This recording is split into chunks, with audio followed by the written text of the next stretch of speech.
மாதம் 5ஆம் தேதி, அதாவது 2026ஆம் ஆண்டு ஆகஸ்ட் மாதம் 5ஆம் நாள் புதன்கிழமை அன்று காலை 10 மணிக்கு சென்னை 9 தலைமைச் செயலகத்தில் உள்ள சட்டமன்ற பேரவை மண்டபத்தில் கூட உள்ளது.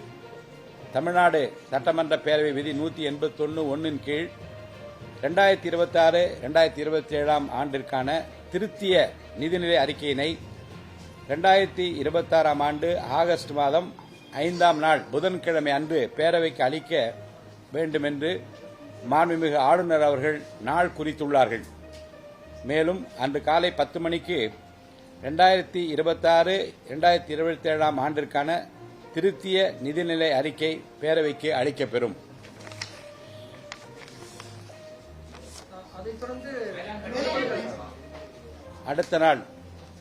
அதற்கு அடுத்த நாள் வேளாண்மை பட்ஜெட் தாக்கல் செய்யப்படும்.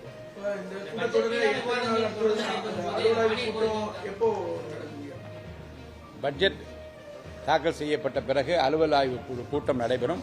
அதில் எத்தனை நாட்கள் நடத்துவது என்பதை பற்றிய முக்கிய முடிவுகள் எடுக்கப்படும்.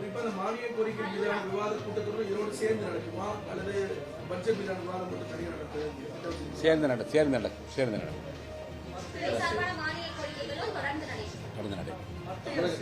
வந்தே மாதரம் பாடல் தேசிய கீழம் தமிழ்தாய் வாழ்க்கை இது தொடர்பாக கூட்டறிக்கையும் அளித்திருக்காங்க தமிழகத்துக்கு. நம்ம என்ன நடைமுறையை சட்டப்பேரவையில் ஏற்கனவே என்ன நடைமுறை கடைபிடித்து வந்தோமோ அதே நடைமுறை தான் தொடரும். தமிழக வெற்றிக்கழக அரசு அமைந்து முதல் பட்ஜெட் தாக்கல் செய்யறாங்க. நீங்க சபாநாயகர் சொல்றீங்க, அது எப்படி இருக்கு அனுபவம்?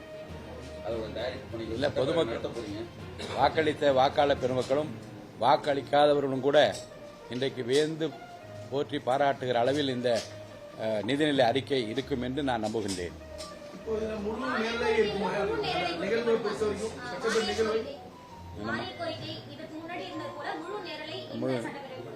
முழு நேரலை தான் இருக்க வேண்டும் என்று நாங்கள் அறிவுறுத்த உள்ளோம்.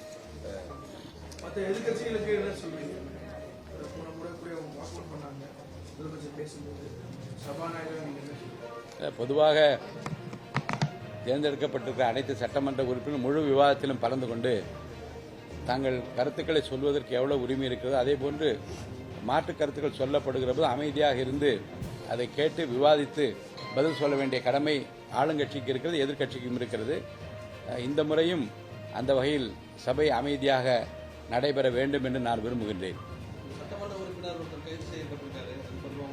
உங்ககிட்ட அனுமதி வாங்கினீங்களான்னு போலீஸ்கிட்ட கேட்கறாங்க. ஸ்பீக்கர்கிட்ட கேட்டு தான் எனக்கு கைது பண்ணணும்னு சொல்றாங்க. அப்படி உண்மையாவே விதிப்படி ஸ்பீக்கர்கிட்ட தான் கேட்கணுமா?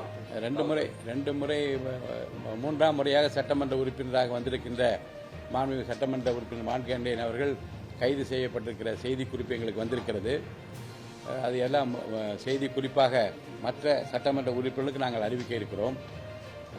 மாண்புமிகு பேரவைத் தலைவரை கேட்டுவிட்டுத்தான் கைது செய்ய வேண்டும் என்கின்ற அந்த விதி இல்லை. அதை பற்றி நான் விளக்கமாக சொல்லுவது அவருக்கு மட்டுமல்ல, மற்றவர்களுக்கு அது தெளிவாக இருக்க வேண்டும் என்று நான் விரும்புகின்றேன். பேரவைக்கு வெளியே நடக்கிற நிகழ்வுகளில் சட்டமன்ற பேரவைத் தலைவர் எப்படி ஈடுபடலாம் என்பதை பற்றிய அந்த விளக்கத்தை நான் உங்களுக்கு படித்து விடுகிறேன்.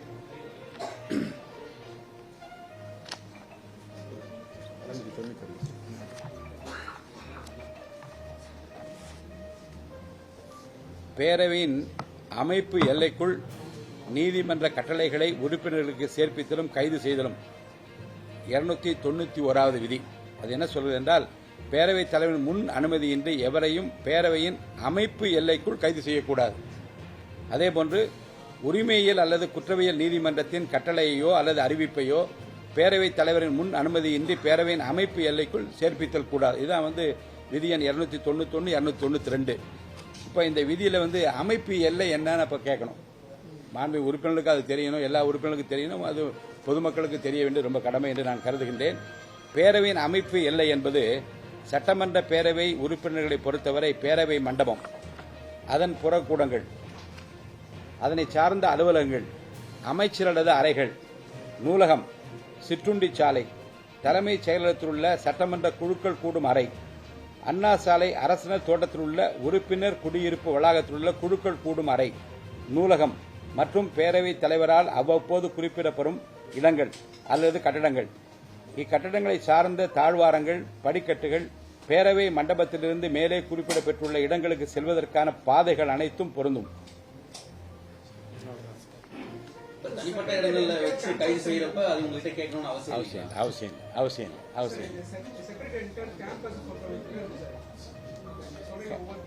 ஆமா entire campus. Yes, whatever I ஐ மென்ஷன்ட். இதுதான் அந்த விதியில் தெளிவாக குறிப்பிடப்பட்டிருக்கிறது. அந்த அடிப்படையில் வெளியிலே நடக்கிற சம்பவங்களில் பேரவைத் தலைவர் அனுமதி பெற்றுதான் கைது செய்ய வேண்டும் என்று விதியில் இல்லை. அரசு கைது செய்யப்பட்டவுடன் மாவட்ட கண்காணிப்பாளர் உடனடியாக எனக்கு தகவல் தெரிவித்திருக்கிறார். 24 மணி நேரத்திற்கு மேலாக அவரை காவலில் வைத்திருக்க நிலைமை ஏற்பட்டால் நான் அதை மற்ற மாண்புமிகு சட்டமன்ற உறுப்பினர்களுக்கு முறையாக தகவல் தெரிவிக்க வேண்டும். அந்த வகையில் இந்த உறுப்பினர் கைது செய்யப்பட்டிருக்கிற தகவலும் மற்றவர்களுக்கு தெரியப்படுத்தப்படும்.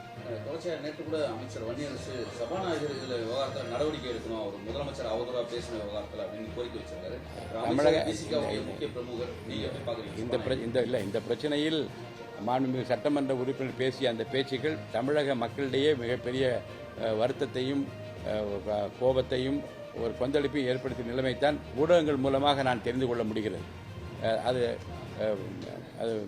நியாய உணர்வுள்ள யாரும் இது சரி என்று சொல்ல மாட்டார்கள். இருந்தாலும் பேரவைத் தலைவரை பொறுத்தவரைக்கும் என் கவனத்திற்கு இந்த பிரச்சனை கொண்டு வரப்படுமானால் என்ன நடவடிக்கை எடுக்கலாம், எந்த காலகட்டத்தில் எடுக்கலாம் என்பதை பற்றி நான் நிச்சயமாக முடிவெடுப்பேன். அப்படி விதிகளில் இடம் இருக்குங்களா? நீங்க நடவடிக்கை இந்த மாதிரி பொதுவெளியில பேசுறது அது உங்களோட அக்கௌண்டபிலிட்டிக்குள்ள வருமா? பேரவைக்குள் என்ன நடக்கப் போகிறது, என்ன நடத்துவேன் என்று அவர் தெளிவாக பேசியிருக்கிறார். ஆக பேரவையினுடைய மாண்பினை குறைக்கின்ற வகையிலும் பேரவைக்குள் அவர் என்ன செய்ய போகிறார் என்பதை பற்றி சொல்லியிருக்கிற கருத்துக்களும் நிச்சயமாக எழுத்துப்பூர்வமாக என்னுடைய கவனத்தில் கொண்டு வரப்பட்டால் என்ன நடவடிக்கை எடுக்கலாம் என்பதை பற்றி நான் ஆய்வு செய்து நிச்சயமாக நடவடிக்கை எடுப்பேன்.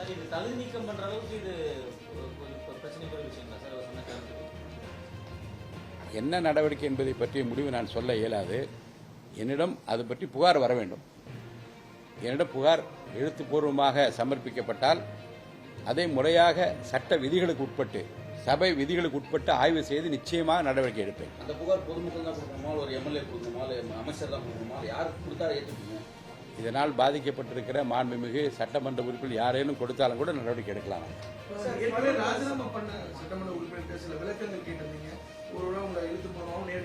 ஆமா, அது இன்னும் தொடர்ந்து கொண்டிருக்கிறது. எழுத்துப்பூர்வமாக 4 உறுப்பினரிடமிருந்து பதில் பெறப்பட்டு அது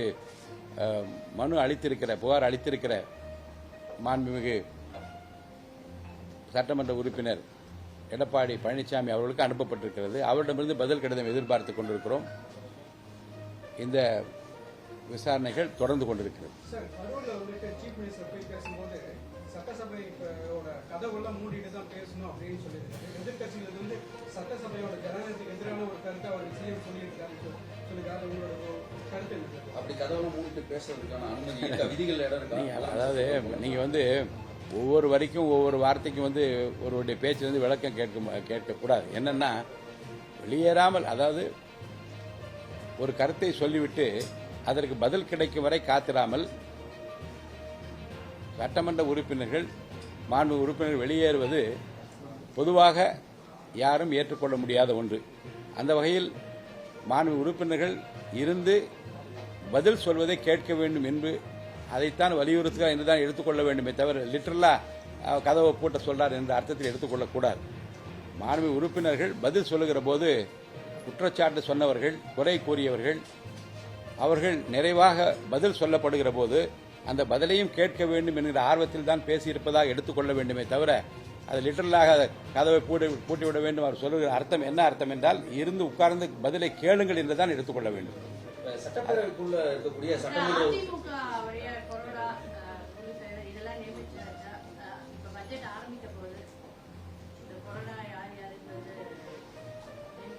முறையான அறிவிப்பு பேரவை கூடுகிற போது வெளியிடப்படும். இந்த சட்டமன்றத்துக்குள்ள இருக்கக்கூடிய சட்டமன்ற உறுப்பினர்கள் இந்த செய்திகள் காட்டுவது இதெல்லாம் விதிகளுக்கு முரணானதுன்னு பல முறை பேரவையிலே சொல்லியிருக்கேனே.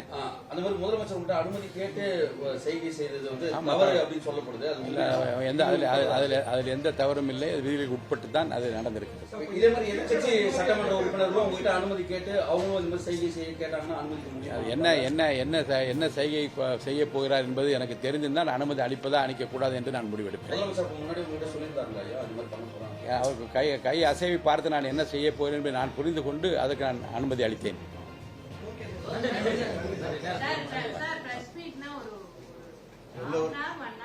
முன்னாடி சொல்லி